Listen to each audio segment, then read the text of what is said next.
처음 나오신 분들에게 격려의 박수를 부탁합니다. 처음 나오신 분 손들어 보십시오.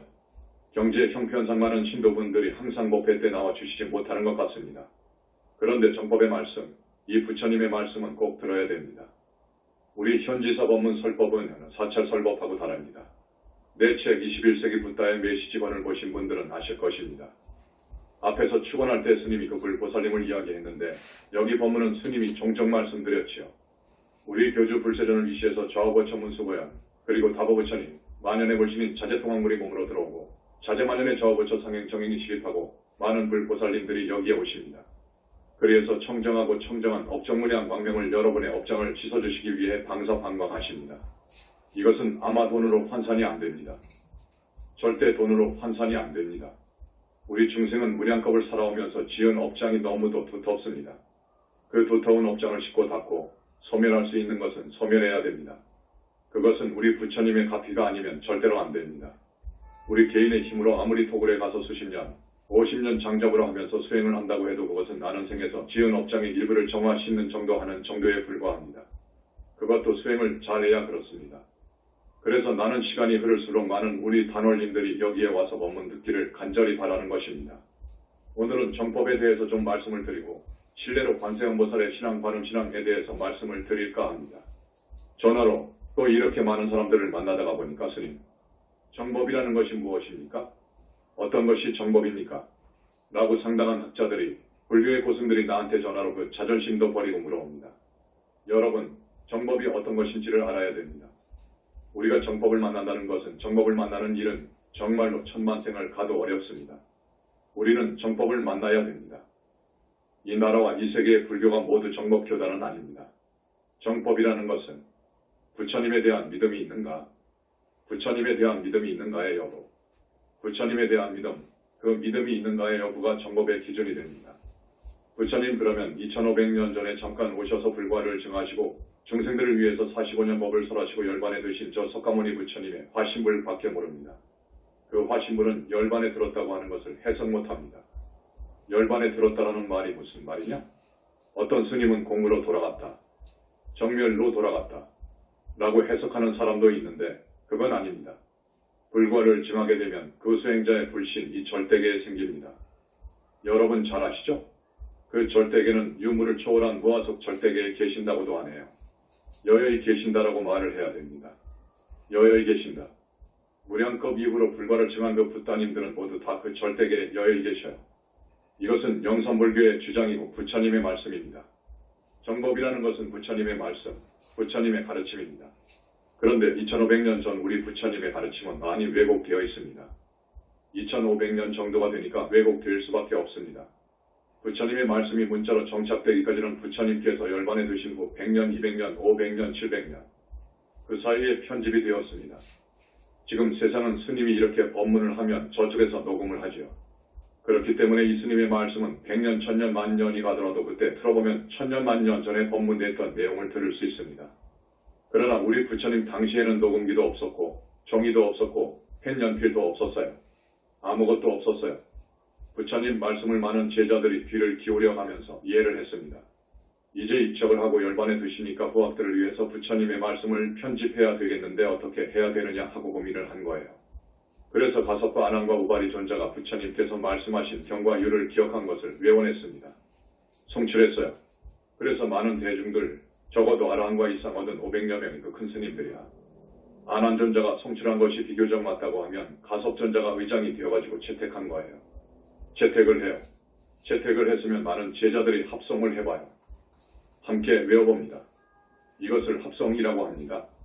이렇게 해서 내려갔던 것입니다. 이렇게 100년, 200년, 500년 내려갑니다. 내려가다가 이제 종이가 발명되고 연필이 발명되고 해서 문자로 편집되었습니다. 그래서 부처님 말씀이 많이 왜곡됩니다. 왜곡 안 될 수가 없죠. 부처님 말씀은 정법이죠. 부처님의 가르침은 정법입니다. 그런데 여러분에게 조금 더 구체적으로 말씀드립니다. 부처님에 대한 믿음이 있는가의 여부가 정법의 기준이 됩니다. 조금 더 자상하게 이야기하자면 삼신을 부족한 부처님이 얼마나 위대한 어른인 줄 모르면 정법이라고 할 수 없습니다. 정법 운운할 자격이 없습니다. 지금 어느 나라 불교도 부처님이 얼마나 위대하느냐. 삼신을 부족한 부처님 이렇게 이야기한 나라 불교는 거의 없습니다. 우리 현지사밖에 없습니다. 그런데 이것이 정법의 기준이 됩니다. 저기 히말라야 산 5,000m 이상의 그 높은 자연동굴 속에는 많은 수행자가 있습니다. 기독교 수행자, 이슬람교 수행자, 힌두교 수행자, 불교 수행자, 불교 안에서도 밀교의 수행자 등 많이 있습니다. 많이 있는데 그분들의 법문을 보면 자기가 최고인 줄 알아요. 온갖 신통을 다 갖추고 있습니다. 많은 종류의 신통을 갖추고 있습니다. 그래서 자기가 붓다인 것처럼 행세해요. 그건 아닙니다. 그런 사람들은 불쌍한 사람들인 거예요.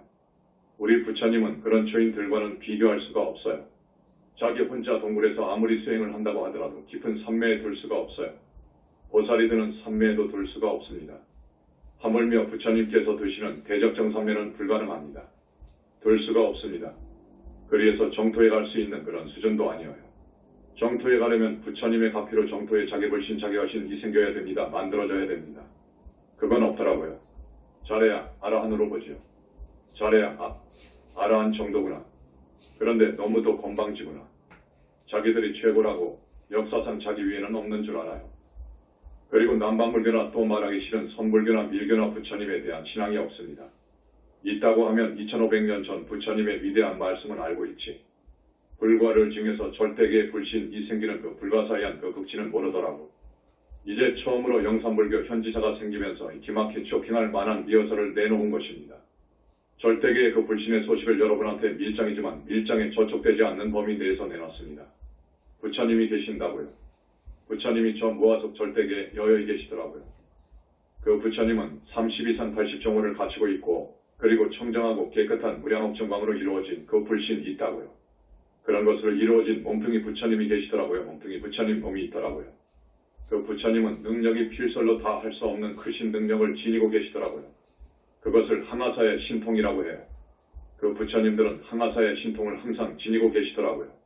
그런데 그 부처님마다 대자대비한 자비가 중심을 이루었더라고요. 자비 자체이더라고요. 그리고 완전 부족하신 지혜를 갖추신 그러한 부처님이 절대계에 계신다는 것을 알았습니다. 그런데 그 절대계에 계신 부처님을 만난다는 것은 너무너무도 어려웠습니다. 여러분, 공부를 많이 한 사람은 선정에 들 것입니다. 우리 신도분 가운데 선정에 드신 분들이 계실 거예요. 스님이 일러준 연불공부를 한 사람들은 이 마음속 그 영혼체도 금강반야바라미를 할 수 있어야 되고 입으로는 석가모니불을 동시에 할 수 있어야 되고 이렇게 하다가 깊이 들어가면서 선정에 들어가는 우리 신도분들이 가끔 있습니다. 대화에 보면 그런 분이 가끔 있습니다. 있어요. 그런데 그보다도 더 깊이 들어가야 된다고요. 그보다도 더 깊이 들어가서 바깥 소리가 일체 들리지 않는 적정 상태로 들어가야 된다고요. 바깥 소리가 전혀 들리지 않는 적정 상태. 그러다가 그 하늘이 그 세계가 완전히 빠개지면서 적정으로 들어갑니다. 거기가 바로 시공을 초월한 곳으로 들어가는 거예요. 여기는 이제 아라한 정도인데 여기서 깊이 들어가려면 계속 연불을 하면서 발언을 해야 된다고. 그러면 부처님께서 이끄시는 데 이끌어야 보살이들은 삼매에 든다고요. 보살이들은 삼매. 거기 들어가도 부처님을 뵐 수가 없어. 보살은 5단계로 나눕니다. 보살, 상품보살, 최상품보살, 상수보살, 불격을 갖춘 최상수보살 이렇게 5단계로 나누는데 아주 최상품보살, 최상수보살 정도의 깊이로 들어가서 더욱더욱 정진에 들어가면 부처님이 이끄심에 따라서 더 깊은 삼매에 들어가는데 빛을 보게 된다고요. 빛, 바로 부처님의 몸뚱이를 이루고 있는 무량옥정광이라고 하는 빛을 본다고요. 그 빛은 이런 보통 빛도 아니고 여러분들이 모두 지니고 있는 자성의 빛도 아니고 정토의 빛도 아닙니다. 그 빛은 그런 대수행자도 실명할 정도로 광도가 엄청나게 밝은 빛인데 그 빛의 세계로 들어간다고요. 그렇게 함으로써 이제 불신을 친견하게 된다고요. 부처님을 친견하게 돼. 그리고 또 어떤 한 관문을 통과해야 부처님의 말씀을 듣는다고요. 이만큼 깊이 들어갈 수 있는 수행자는 역사상 정말 없었습니다. 부처님 이후로 없었어요. 과연 수보리사리불, 과연 가섭, 이분들이 들어갔습니다. 그래서 수보리사리불은 가섭전자가 불과를 이루면 저 부처가 되어야 하기 때문에 먼저 불과를 이루었습니다. 그래서 이분들을 비롯해서 불과를 이룬 붓다는 무아속 절대계에 여여히 계시구나. 그 능력은 우주적인 힘을 행사할 수 있구나. 그런 무서운 어른이 곧 부처다 하는 것을 알았습니다. 그러면 우주적인 능력을 어떻게 해서 무사할 수 있느냐? 불과를 증할 사람은 일체 다겁생내 죄업장이 완전히 녹아버려야 되고 삼진치 삼독과 백발번뇌의 뿌리가 완전히 뽑혀져야 되고 다겁생으로 지은 악습의 탁한 기가 완전히 뽑혀져 나가버려야 됩니다. 이 상태가 되어서 절대계의 그 수행자의 불신이 생긴다고요. 그 절대계의 불신, 그것을 보신 오만보신이라고 하는데 그 불신은 자기의 청정법신을 대적정산매에 들어서 청정법신 비로전압을 안에다가 두게 됩니다. 그래서 불가를 이룬 분은 자기의 청정법신을 두게 되고 자기의 청정법신은 우주와 하나로 개합이 됩니다. 우주와 하나로 개합된 엉뚱이를 청정법신이라고 해요. 그러니까 영원히 멸도할 수 없는 우주에 두루 편만한 스스로 있는 자존자, 이것을 실상 우주의 본체이라고 해요. 대적정산매에서 이것과 하나를 이룹니다. 그러면서 자기의 청정법신을 하나 만들어 놓는다고요. 이것은 우주와 하나가 되어버린 거예요. 이것은 모양이 없어. 우주와 하나가 되어버린 거예요. 그리고서 꼭 원만보신이 생겨서 이제 완벽하게 성장하면 이 원만보신은 이 청정법신의 모두를 먹고 자란 것이기 때문에 이 원만보신의 능력은 우주가 지니고 있는 우주적인 힘을 행사할 수 있다고요. 그런 붓다들이 무아속 절대계에 그렇게 많이 대적정산매에 들어 계신다고요. 그런데 그분들 안나 부처님은 자비 자체가 되어 있으니까 자비로 중심이 되어 있기 때문에 여러분들이 부르면 호칭하면 구제하기 위해서 달려오신다고요. 그런데 지금까지 불보살님을 간절히 부르면서 자기의 업장을 닦아주고 소멸해 달라고 발언하는 사람들이 없었어요. 지금까지 칭명연불이 없었어. 겨우 아미타 연불은 했어요. 아미타 부처님에 대해서 다음 시간에 이야기하겠지만 아미타 부처님을 소개하는 경전이 3권이 있어요. 정토삼부경이라고. 그 정토삼부경을 봐도 많이 왜곡되어 있어요. 그 왜곡된 정토삼부경을 바로 잡을 수도 없고 경이기 때문에 아직은 바로 잡을 시간도 아니고 시대도 아니고 그래서 보고 있습니다. 칭명연불은 부처님이 여열히 계시기 때문에 그 부처님은 자비이시기 때문에 여러분이 부르면 달려오시는 어머니와 같은 분이시기 때문에 칭명연불이 최고인데 칭명연불은 모든 나라의 불교 교단에서 인정하지를 않아요. 그 타력을 인정하지 않아. 옛날 용수나 마명같이 정말로 불교계의 위대한 거목들은 주장을 했어요. 연불이 최고라고 했어요. 그런데 불행하게도 특히 우리나라는 연불이 딛고 설 공간이 없어요. 외도라고 치부해버리니까요. 마음이 부처라고 봐버렸어요. 마음은 비인격입니다. 그것은 비인격이어요. 우주에 편만해 있는 스스로 존재하는 자존자, 이걸 공화의 A인 마음이라고 하는데 그 마음은 비인격이어요. 그것은 인격이 아니어요. 이제 부처 이룬 분이 그것과 대적정산매에서 기합해서 만들어 놓은 것이 청정법신이어요. 그런데 이걸 이해한 사람이 없어. 부처님 말씀, 부처님 가르침이 정법입니다. 부처님에 대한 믿음이 있는 것을 이해해 두십시오. 삼신을 부족한 부처님이 얼마나 위대한 어른인 줄을 모르면 정법 운운할 수가 없어요.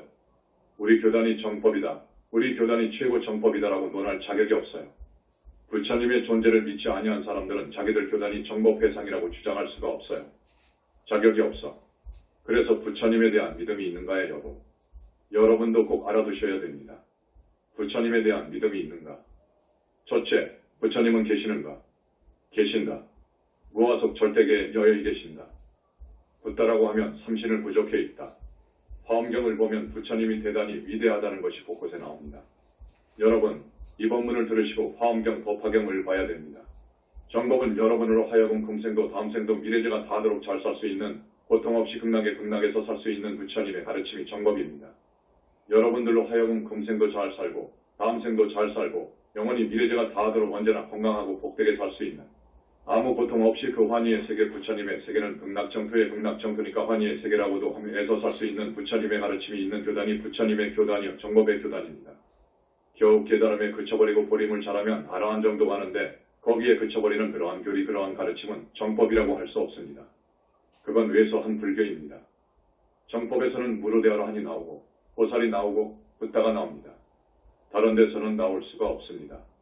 칭명연불 이쪽에서 저 절대계의 부처님이 계심을 믿고 그 부처님은 한없이 아름답고 한없이 깨끗하고 한없이 거룩하게 생겼고 능력은 항아사의 신통을 지니고 있고 온갖 지혜와 자비와 복덕이 완벽히 부족이 되어 있고 삼신을 갖추고 있는 이 어른 붓다의 능력을 알아야 됩니다.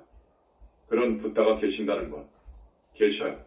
그 다음 육도를 윤회전생한다는 믿음, 해탈옥에 대한 믿음이 있는가의 여부가 정법의 기준이 됩니다. 이 말이 무슨 말이냐? 육도윤회, 여러분 아시죠? 육도윤회를 이야기하는 그리고 윤회를 벗어난 해탈옥에를 이야기하는 그러한 법설, 이것이 정법교단에서 들을 수 있는 법설입니다. 현재 우리나라 불교는 극락, 지역 없습니다. 이게 정법의 교단입니까? 그것은 아닌 거예요. 아니어요. 우리는 정법회상을 만나야 돼. 정법회상이 귀해야 돼. 그래야 여러분이 지옥 악의 축생으로 안 떨어져요. 육도 윤회전생을 삼세윤회설이라고 해요. 과거, 현재, 미래의 삼세윤회설이라고 하는데 이 육도윤회에 전생한다는 믿음, 해탈옥에 대한 믿음이 있는가의 여부가 정법인가의 기준이 됩니다. 그 다음 여러분의 주인공인 인간 영혼의 실체 영혼체, 이 영혼체는 한 번, 두 번, 세 번이 있는데 항상 뭉쳐서 다닌다고 했죠. 이게 여러분의 주인공이에요. 이것은 영원히 죽을 수가 없어요. 영원히 죽을 수가 없어. 윤회를 벗어나게 되면 2일 2세번 영체 요놈이 윤회를 벗어나 정토 쪽으로 수행을 해서 가요. 그렇지 않고 업을 지으면 1, 3번 영체 요놈이 하늘로 갔다가 사람으로 왔다가 업을 지으면 지옥으로 떨어졌다가 아기가 되었다가 짐승이 되었다가 그래. 그 영혼체는 영원히 죽을 수가 없어요. 이것은 죽지를 않습니다. 과거 무량겁 이후로 지금까지 영원히 죽지 않고 윤회를 해오고 있어요. 지금도 하고 있어요. 앞으로도 미래제가 다하도록 요놈은 죽지를 않아요. 1, 2세번 영체는 뭉쳐 다닙니다. 항상 뭉쳐서 사람 뱃속으로 들어와 사람이 되고 짐승 뱃속으로 들어가면 짐승이 되어 나오고 혹은 지옥에 가게 되면 2세번 영체 요놈이 지옥에 가서 살고 하늘로 가면 하늘에서 살아요. 1, 2세번 영체는 여러분의 주인공이어요. 이러한 법설이 없는 설법 법문, 이것은 정법이 아닙니다. 이건 독입니다. 독소입니다. 이러한 법설이 없는 법문은 여러분의 영적인 성장에 아무 도움이 없습니다. 그 다음 세 번째, 인간을 포함한 우주 만물을 창조한 것은 중생의 업력이다 그럽니다. 그건 맞아요. 이것은 세계 여러 나라 불교들이 다 알아. 불교에서는 하나님이 있어서 우주 만물을 창조한 것이 아니라고 봐요. 업력이 중생의 업이 모든 것을 창조한다. 이것은 확실히 맞는 거예요. 선인선과 악인악과라는 말이 있어요. 착한 일을 하면 좋은 일이 오고 나쁜 짓을 하면 벌이 오고 그것을 선인선과 악인악과라고 합니다. 이게 우주의 법이요 진리입니다. 그것을 연기법이라고도 하고 카르마 법칙이라고도 합니다. 그런데 이것은 어느 나라 불교든 다 알아요. 그 다음 정법회상에서는 계율을 굉장히 중요시합니다. 그러니까 계율이 있는가의 여부를 보라고요. 그 스님이 진짜로 알려진 대로 훌륭한 스님인가의 여부를 알려면 또 교단이 확실히 정법의 교단인가를 알려면 계율을 지키는가의 여부를 보면 된다고요. 계율 중에서도 음계가 최고입니다. 음계, 여자? 그 계율은 스승은 엄격하게 부처님을 대신해서 지키도록 요구하고 있는 가의 여부를 보라고. 어떤 스님이 큰 스님이다라고 하면 아무도 모르는 자기 혼자의 세계에서도 율을 엄정하게 지키는 가의 여부를 보라고. 계율이 있는지의 여부를 보라고. 그 다음 다섯 번째, 돌아가신 부모 조상님께 효를 다하라고 가르치는 가의 여부를 보라고. 그래서 이 다섯 가지를 우선 정법인가의 여부를 판별하는 잣대로 여러분한테 이야기합니다. 아시겠죠? 이제 관세음보살님에 대해서 말씀을 하고 싶습니다. 지금 대전현 지사 대전포교당가 3주일 정도 있으면 개원이 됩니다.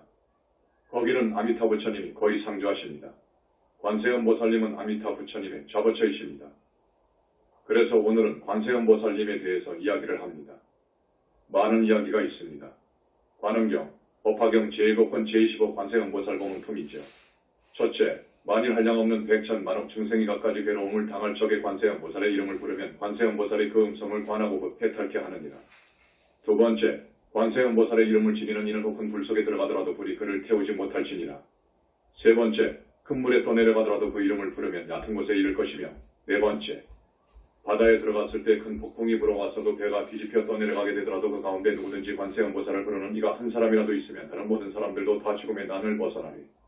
또 어떤 사람이 해를 입게 되었을 때 관세음보살을 부르면 저들이 가진 칼과 흉기가 조각조각 부서져 그 위험에서 벗어나리라.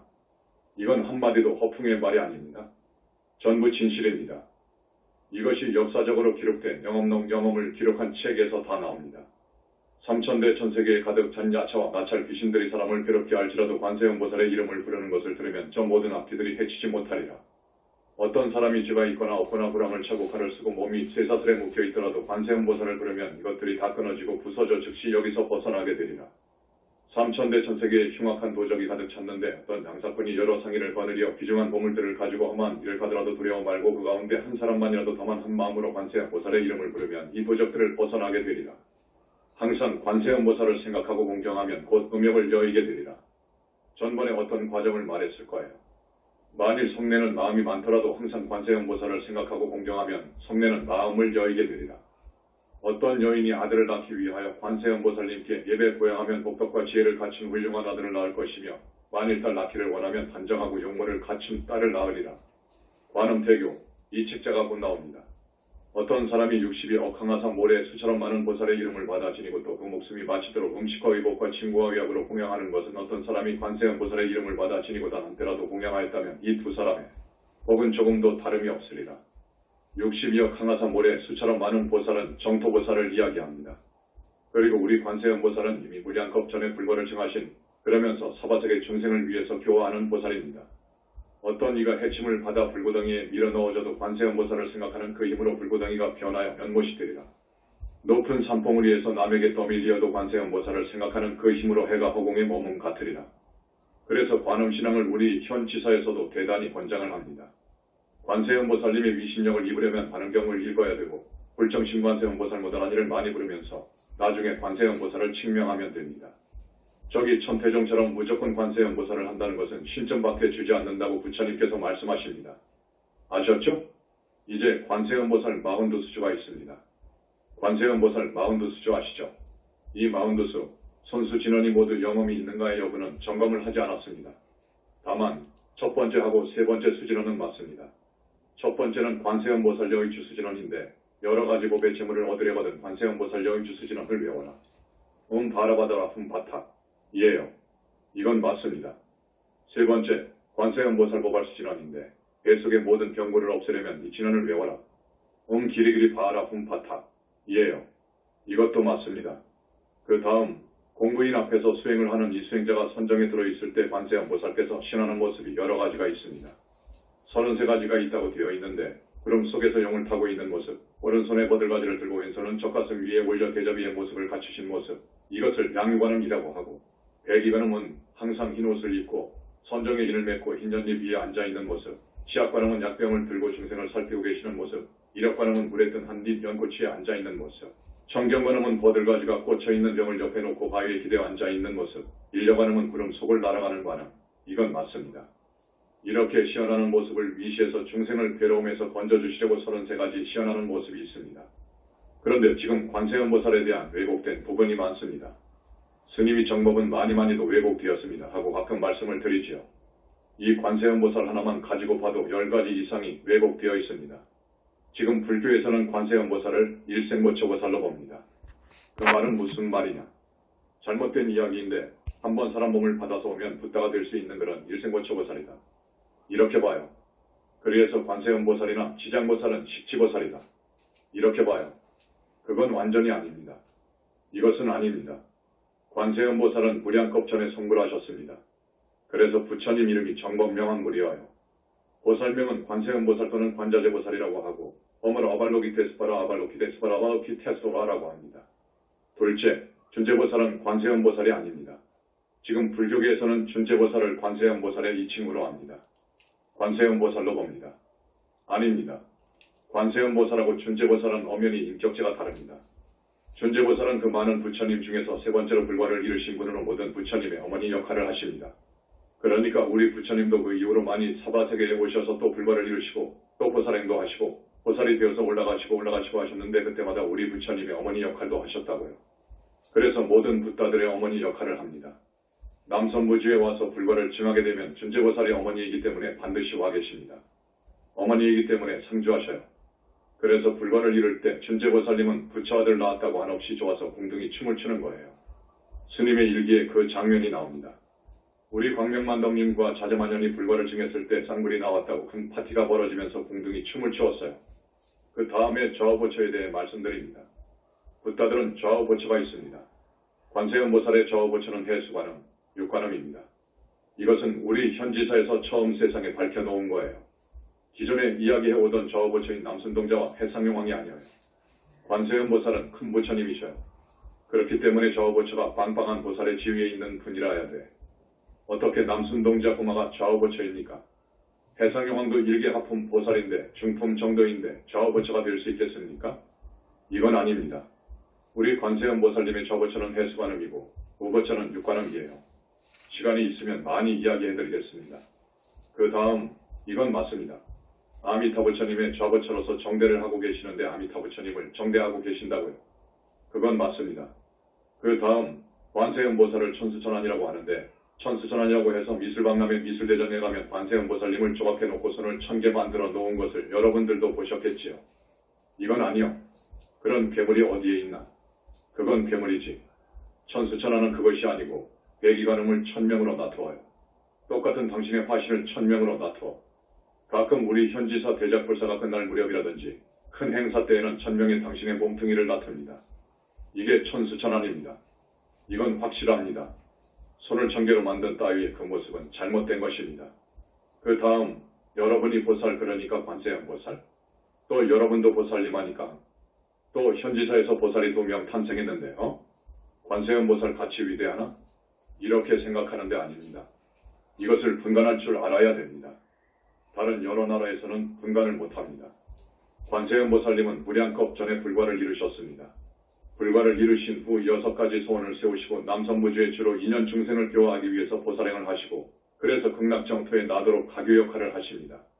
그러기 위해서 보살행을 하시는 분이어요. 불신이 있는 분이어요. 그리고 정토보살이 되었다는 것은 이제 극락세계에 갈 수 있는 보살이라는 거예요. 불과를 이룬 분이 아닙니다. 그래서 앞에서 60여 강하사 보살한테 죽도록 이명이 닿도록 의약, 친구, 음식 등으로 공양고시했다 하더라도 한때 한순간 우리 관세음 보살님을 부르면서 공양을 해준 것과 이 두 공덕이 같다는 거예요. 그것을 알아야 됩니다. 그 다음 이 지구촌에 관세음 보살의 주처가 있습니다. 그것을 남인도에서는 보타나카 파도레카라고 해요. 중국은 중국대로 자기 나라 절강성 주산열도 보타도 조음동을 보타나카라고 해요.